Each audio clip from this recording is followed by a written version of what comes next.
Hello నమస్తే, నేను మీ Eshwari. Welcome to Eeshu cooking and vlogs. ఒక 2-3 డేస్ అవుతుందండి వీడియోస్ పెట్టి. కొంచెం ఒంట్లో పెట్టలేకపోయాను. మళ్ళీ ఈ రోజు నుండి స్టార్ట్ చేస్తున్నాను. ఈరోజు మన వీడియోలో ప్రత్యేకంగా మనం బయట బిస్కెట్స్ తెచ్చుకుంటాం కదండి, పిల్లలు ఎంతో ఇష్టంగా తింటారు. అలాంటప్పుడు మనం బయట తెచ్చుకునేవి చాలా వరకు అన్నీ మైదాతోటే ఉంటాయండి. అటువంటప్పుడు మనం ఇంట్లోనే ఇలా హెల్తీగా వాళ్ళకు నచ్చినట్టు రకరకాలుగా కనుక చేసి పెట్టామంటే ఇంకెప్పుడు వాళ్ళు బయట అడగరండి. లేట్ ఎందుకు, మనం వీడియోలోకి వెళ్ళిపోదాం. ఫస్ట్ ఒక మిక్సర్ జార్ తీసుకొని ఒక అరకప్పు పంచదార అండి. మీరు ఈ ప్లేస్లో బెల్లం కూడా యూస్ చేసుకోవచ్చు. ఒక 5 ఇలాచి వేసుకొని ఈ విధంగా ఫైన్ పౌడర్గా ఈ విధంగా వీడియోలో చూపిస్తున్న విధంగా మనం మిక్సీ పట్టేసుకోవాలి. ఎందుకంటే ఎలాంటి ఏమంటారు చిన్న చిన్న అవి కూడా పార్టికల్స్ కూడా రాకూడదండి, అంత బాగా బ్లెండ్ చేసుకోవాలి. ఇప్పుడు దీనిలోకి మనము ఒక 3/4 కప్పు బటర్ యూస్ చేస్తున్నానండి. ఇక్కడ నేను వెన్న యూస్ చేస్తున్నాను, కొంచెం కరిగించింది. మీరు కావాలంటే దీని ప్లేస్లో ఆయిల్ కూడా, శనగ నూనె కాకుండా నార్మల్ సన్ఫ్లవర్ ఆయిల్ ఉంటుంది కదా, ఆ ఆయిల్ యూస్ చేసుకోండి ఆ ప్లేస్లో. దీన్ని మనం ఒక బౌల్లోకి వేసుకుందాము. ఈ విధంగా మొత్తం వేసుకున్న తర్వాత ఇప్పుడు మనం ఇలాంటి జల్లెడ ఒకటి తీసుకొని గోధుమ పిండి అండి ఒక 1 కప్పు తీసుకొని దీనిలోకి ఒక 3/4 కప్పు శనగపిండి వేసుకొని ఆ తర్వాత ఒక పించ్ ఆఫ్ సాల్ట్, కొంచెం సాల్ట్ వేసుకొని ఆ తర్వాత బేకింగ్ పౌడర్ ఒక 1 టేబుల్ స్పూను, ఒక 1/2 స్పూను తినే సోడా అండి, అది కూడా వేసుకొని ఈ విధంగా వీటిని జల్లించుకోవాలండి. జల్లించుకుంటే దాంట్లో ఏమన్నా అట్లాంటివి ఉన్నా సరే మనం వాటిని రిమూవ్ చేయొచ్చు. మనకి బిస్కెట్స్ కూడా చాలా బాగా వస్తాయి అన్నమాట. వీటిని ఒకసారి మొత్తం మిక్స్ చేసుకుందాము.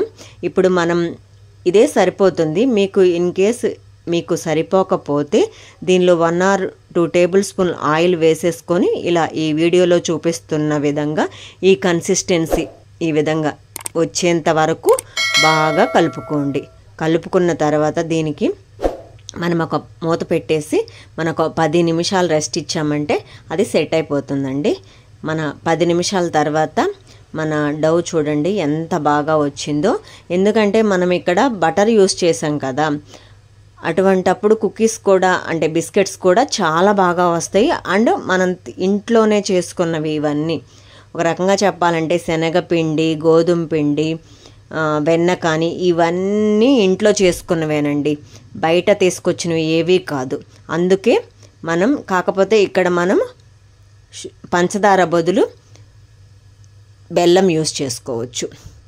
అలా కలుపుకున్న తర్వాత ఒక్కసారి మొత్తం మిక్స్ చేసుకొని ఇలా రౌండ్ షేప్ బాల్స్ అన్నమాట, అన్నీ ఒకే సైజు వచ్చేలా చూసుకోండి.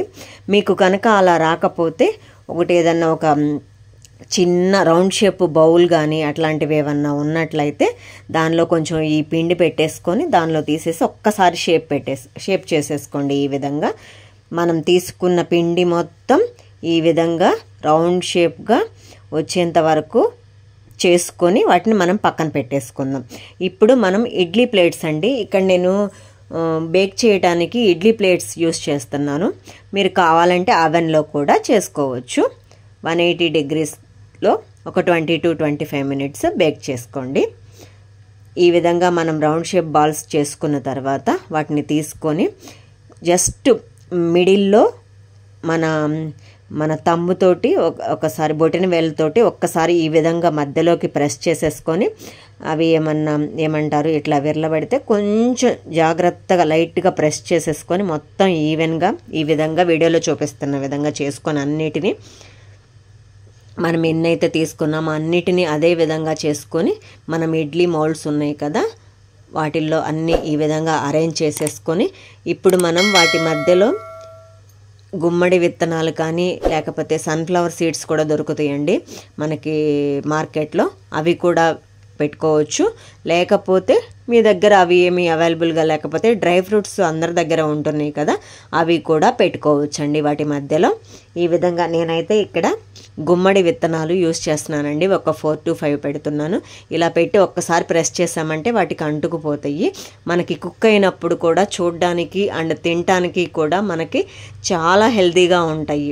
ఇలా ఈ విధంగా అన్నీ మనం ఇడ్లీ ప్లేట్లు అన్నీ అరేంజ్ చేసేసుకొని, నేను కింద ప్లేట్ వాడట్లేదండి, కింద ప్లేట్ వదిలేసి మిగతావి ఈ విధంగా ఆ 3 హోల్స్ ఉన్నాయి కదా, ఆ మిడిల్లో కింద మనకి బిస్కెట్ వచ్చేలాగా ఆ విధంగా అరేంజ్ చేసుకుందాము. అరేంజ్ చేసుకుంటే ఈ మిడిల్లో ఈ హోల్స్లో నుంచి మనకి ఆవిరి వచ్చి బాగా బేక్ అవుతాయండి. అండ్ ఇడ్లీలే కానీ అండ్ ఏవైనా సరే ఇడ్లీ ప్లేట్స్ అరేంజ్ చేసుకునేటప్పుడు మనం ముందుగానే ఫ్రీ హీట్ చేసుకున్న ఒక కుక్కర్ కానీ, బాగా ప్యాన్ కానీ, మందపాటి ప్యాన్ కానీ, కింద శాండ్ కానీ సాల్ట్ కానీ యాడ్ చేసేసుకొని దానిపైన మనం ఇప్పుడు అరేంజ్ చేసుకున్నాం కదా ఇడ్లీ ప్లేట్స్ పెట్టేసుకొని మూత పెట్టి విజిల్ మాత్రం పెట్టకుండా ఒక 25 minutes బేక్ చేసుకోండి.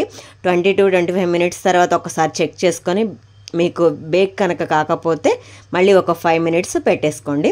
వాటిని మనం పక్కకు పెట్టేసుకొని బాగా చల్లారిన తర్వాత మాత్రమే డీమోల్డ్ చేసుకోవాలండి. జస్ట్ ఒక్కసారి ఇట్లా మనము ఆల్రెడీ ఆయిల్ యూస్ చేసాం కదా, గ్రీస్ చేసేసాం కదా, అందుకే మనకి ఊరకనే అంటుకోకుండా వస్తాయండి. జస్ట్ ఒక్కసారి ఇలా అన్నామంటే అవి మనకి కుకీస్ వస్తాయండి. చూడండి ఎంత బాగా ఉన్నాయో హోమ్ మేడ్ బిస్కెట్స్. ఇంట్లోనే మనం ఇలా గోధుమ పిండితోటి చాలా హ్యాపీగా చేసి పెట్టేసి పిల్లలకి ఇవ్వచ్చండి. అండ్ ఇంకెప్పుడు ఇలా కనుక చేసి పెట్టారంటే మీ పిల్లలు బయట మాత్రం అడగరండి. అండ్ ఇలాంటి మంచి మంచి రెసిపీస్ కోసం మన ఛానల్ను తప్పకుండా సబ్స్క్రైబ్ చేయండి. Thank you for